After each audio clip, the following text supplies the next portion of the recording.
It is just heartbreaking. Coming up on Frontiers, Anchorage's battle to hold the line on crime. What we're seeing is not only victimization of our officers, but victimization of our community as a whole. How the seeds of a police shooting in downtown Anchorage were planted long ago. It's not just one village, it's everywhere. Also ahead, worries about heroin and how fast it's taken root in some of Alaska's smallest and most vulnerable communities.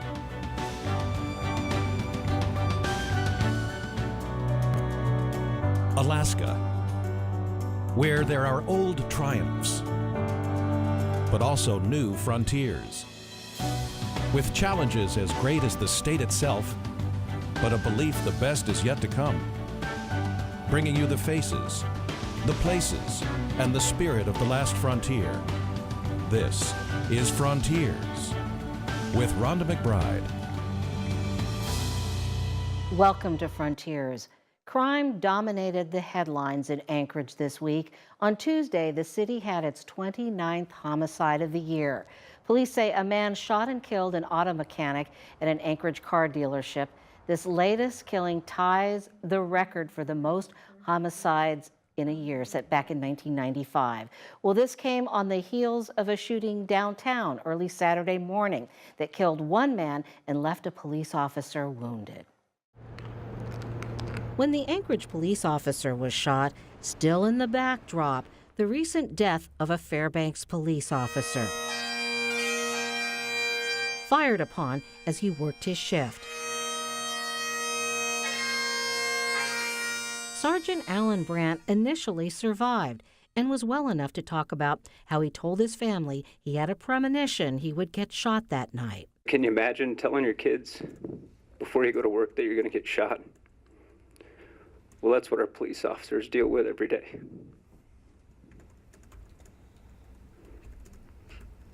And I'm not complaining, but I just want you to know what it's like in the life of a police officer. Brandt later died in surgery after complications from the shooting. May his sacrifice challenge us deeply and spur us to action. The Anchorage shooting was similar to the Fairbanks one. Both officers were fired upon multiple times. We're seeing this across our state. We're seeing this across our nation. But the Anchorage officer survived. On Thursday, police released this video of Officer Arn Salau from his hospital bed. I want to let everybody know that I am doing very well and appreciate all the support that we've received, and all that has been very important to my recovery, and I can't do it without you, Anchorage. A lot has happened since Officer Salau was wounded. Police have learned more about the suspect, James Ritchie, who died in the downtown shootout. Police revealed the handgun he fired, the same model as this one, was used in 5 other murders this year. More investigation is needed to find out if Ritchie was the killer in all of those cases, but the news fits into a pattern of violence that has rocked Anchorage this year. We truly feel your pain. Well, people are dying. They're being murdered in our neighborhoods. Okay, so feel the pain is great. We need officers. From gunfights across town to burglaries and robberies, Anchorage police officers go from call to call on a daily basis with no time to prevent crime. Can you explain what the broken windows theory is? Well, it's a theory that's been around in law enforcement for decades. If you have a vacant building and someone throws a rock through a window and it doesn't get fixed, nobody deals with it, next thing you know, somebody else will come by and say, I think I'll throw a rock through that window. And someone else, or maybe the same person comes back and does it again. And pretty soon, things degrade. Ken Spadafora served for 38 years on the Anchorage police force, worked for 9 different mayors, and has seen Alaska's roller coaster cycle of crime, which appears to spike after the number of sworn officers drops, or when specialty officers like detectives get cut. If we don't keep a good balance between detectives and patrol, we'll get out of whack. So what happens when the balance gets out of whack? Say you don't have enough detectives or specialty officers investigating gangs or drugs. Get back to the broken window theory. If we're not catching some of these people that start breaking into houses early on, if we don't stop a 14 or 15-year-old bully that goes around beating people, robbing them of their lunch money, taking their iPhone away from them, by the time they're 18, 19, and 20, they're sticking guns in people's face and doing the same thing. This year was probably one of the best years and one of the best teams ever here in Alaska. That's him, that's me, and he was the other big guy. The other big guy, James Ritchie, at the center of the Anchorage police officer shooting and possibly 5 murders. Totally strange. And to see a photo with me standing right next to the criminal is the craziness. Tosi played football with Ritchie and basketball on a team that included Trajan Langdon, who went on to play for the NBA. Tosi says nothing in Ritchie's behavior suggested he would take such a dark path. But Ritchie had many brushes with the law since high school: drugs, attempted burglary. Once he wrote a letter to a judge asking for a second chance. I lay in bed every night thinking about how I've ruined my life. Then I sit up crying, wishing I could go back to high school. We would beat up on teams, 20, 30, 40 points. Tosi can't help but wonder what might have been. Maybe if he would have had the opportunity to go to college or do some other options, then that probably would have opened up to where this wouldn't have been what we're dealing with now. One of the other quirks of fate, Arn Salau and James Ritchie were students at East High at the same time. The officer was, I believe, a freshman or sophomore when I was a junior, senior. A realization that brought home the broken window theory of crime. I think the window has been shattered. We're in a totally reactive mode when we get down low in the numbers, and that means we fall behind. Spadafora says in the reactive mode, police lose touch with the community. Citizens have to feel comfortable. And it gets back to winning hearts and minds. You know, we have to keep that trust of the citizens, and you can't do it if you just totally robotic police force, where you just go out, collect the facts, turn around, and leave. Out of all the things I've heard of in my career, one of them that still stands true is protect and serve. But to protect always has to be the priority. First thing we have to do is keep the peace. We draw that blue line between us and the criminal element in society, and we hold that line. Next week, for the first time in a long time, the Anchorage Police Department will resume foot patrols downtown. Still ahead, cycles of crime. We'll talk with Rick Meistrom, the former mayor of Anchorage, and Senator Bill Wielechowski about how past decisions affect public safety today.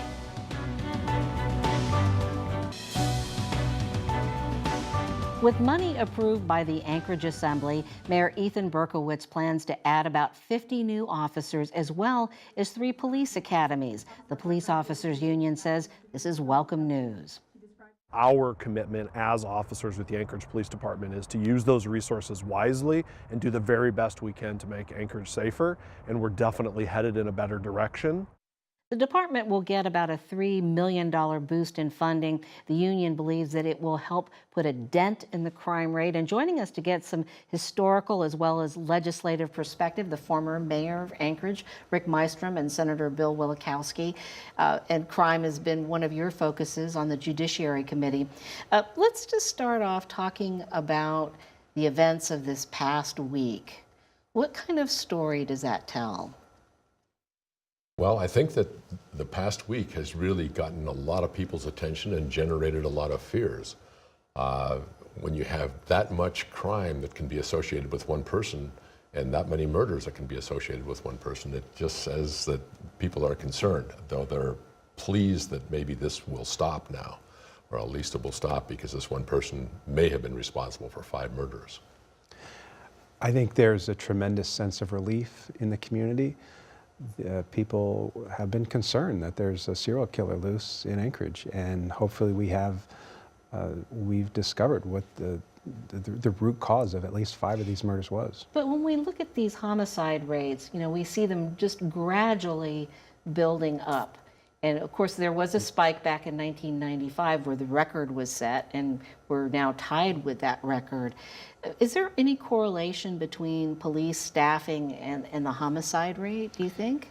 You know, I think you have to be careful because there can certainly be years where you have blips, and Like a serial killer that absolutely gets 5 victims. But I do think if you look at the crime rates in general, there has certainly been an uptick in crime in the last couple of years. And I think there is a correlation between the number of police officers and the increase in crime. In fact, if you look, we've gone from 384 police officers back in January of 2010 to 319 in January of 2015. So a pretty significant drop. A city of our size should have about 450 police officers.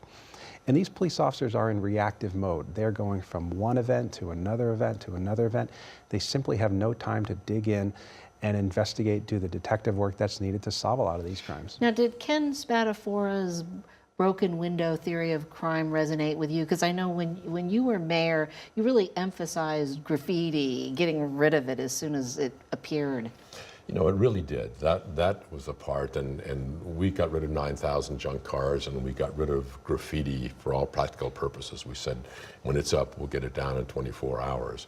And it gives a sense of somebody's in control of the city. Somebody is in charge. But when graffiti is around, when there's junk cars around, when there's rundown areas around, it sort of welcomes the people who want to try some crime because they think they can't even correct this. Let's just go ahead and give it a try.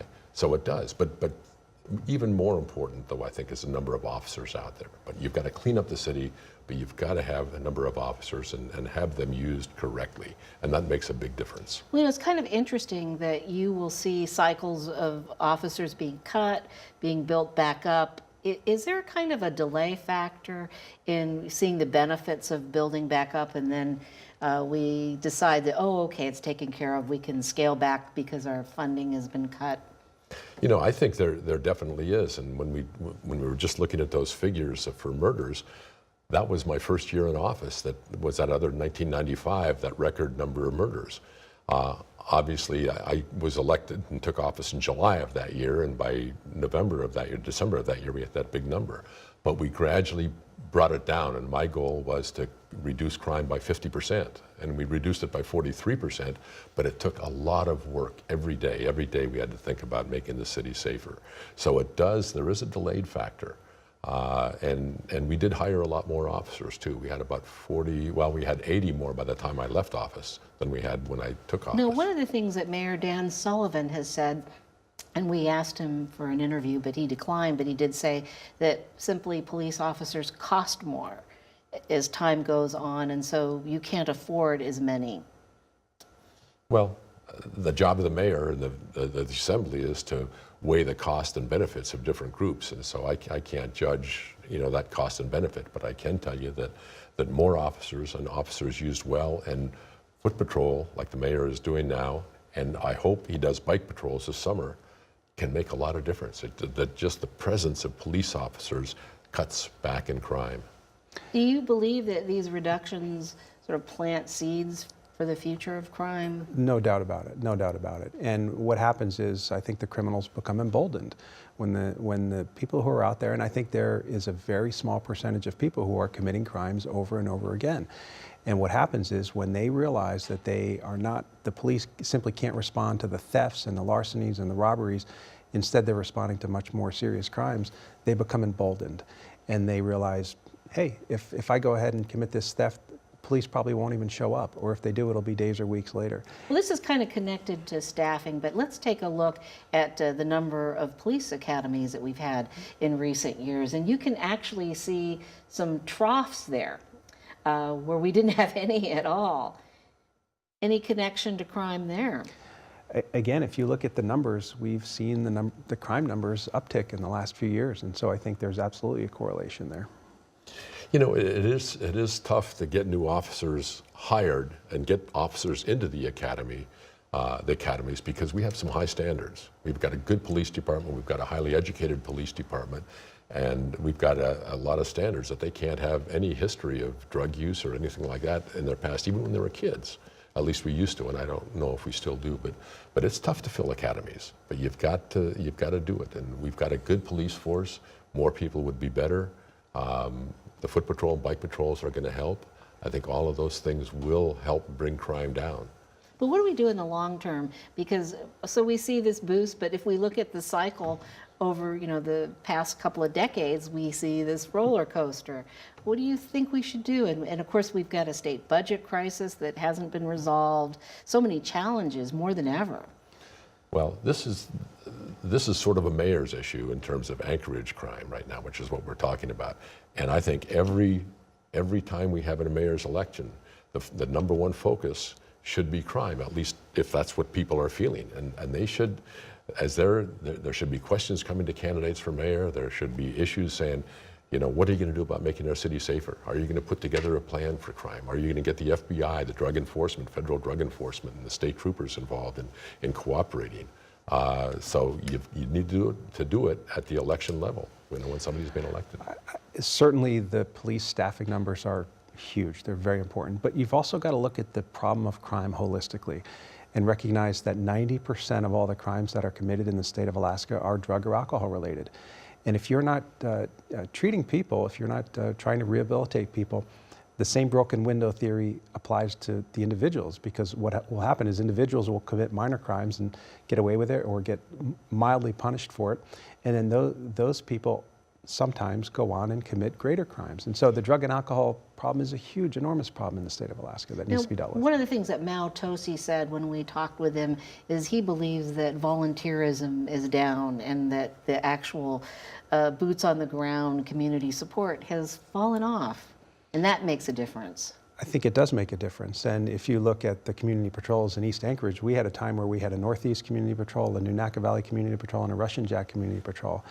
And now we've lost a lot of those members. And in fact, when the Nunaka Valley Northeast Community Patrols first started up, we had about 30 people who were actively involved. And that was the last time that crime spiked in the 90s. What we're seeing now is the community responding.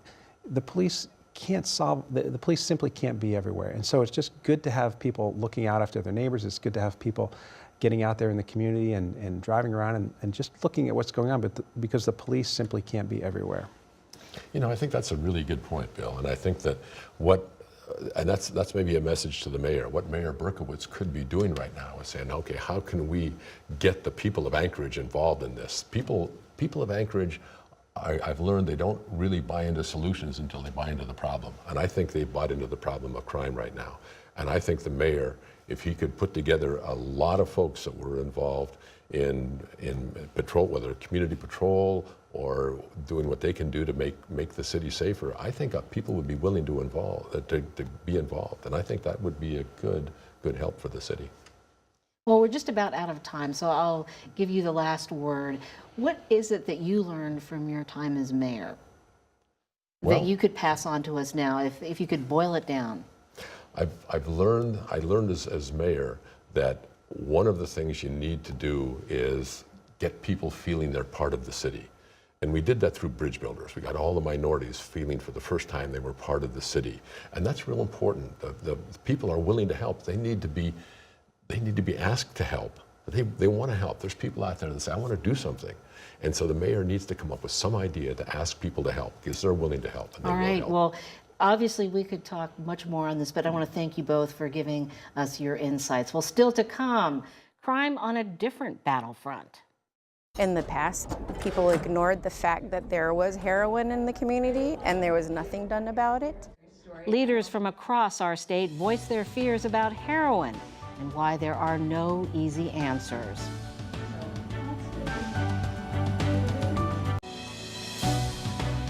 State funding, water and sewer projects, some of the perennial issues at the Alaska Municipal League Conference. But the rapid spread of heroin in rural Alaska is on everyone's mind. It's devastating, it's hurtful. The head of the state troopers told the crowd heroin has been found in almost every coastal community in the state, and that drug dealers often use proceeds from marijuana sales to buy heroin to double their profits. This fall in Southwest Alaska, one young woman in Quinnahock died from heroin use. Several others in the community also overdosed on the drug but survived. It's so serious that it makes me feel like we're failing. We've failed somewhere, and it's time to fix that failing problem. The Maine need resources to educate communities about how deadly this drug is. And then there's the state's fiscal crisis and its impact on public safety. Although most of those at this conference are from rural Alaska, they worry about Anchorage. It's a scary thought to even know that.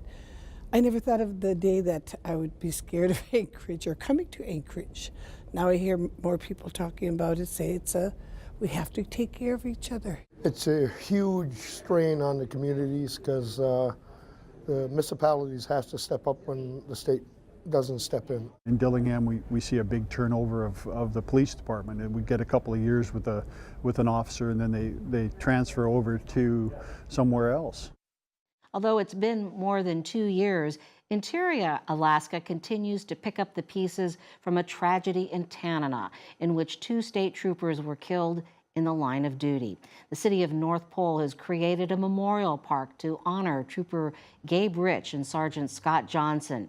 Nathaniel Kangas was recently convicted for shooting and killing the 2 as they tried to arrest his father in 2014.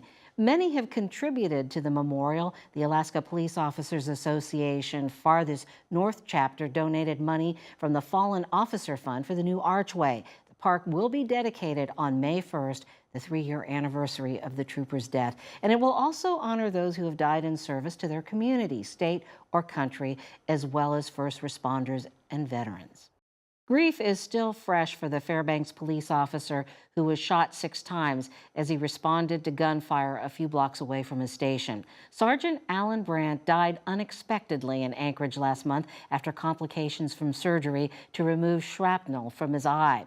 On his journey home to Fairbanks, many in Anchorage line the streets to show they care. So we leave you now with photojournalist John Thane's tribute to a man who gave his life to hold the line on crime.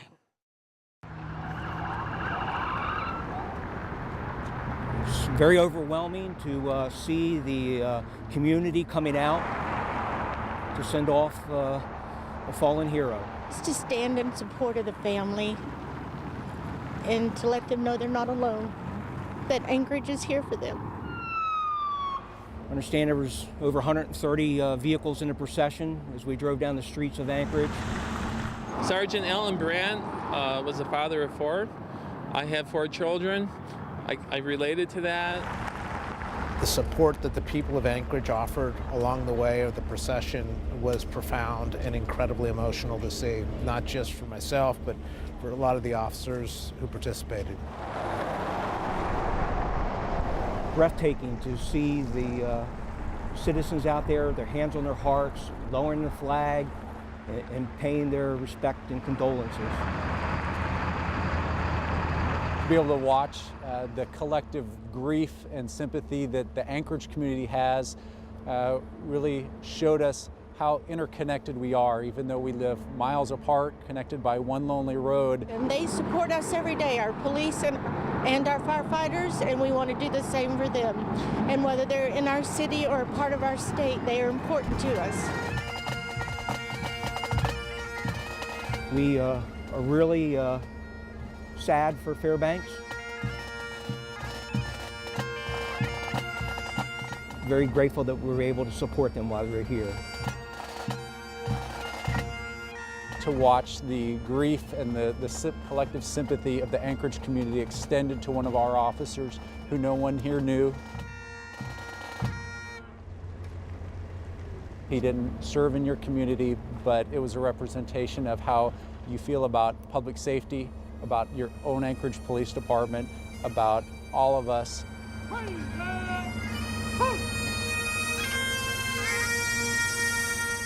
All these officers who are right now going out and doing the exact same things that Sergeant Brandt was doing when unfortunately he lost his life.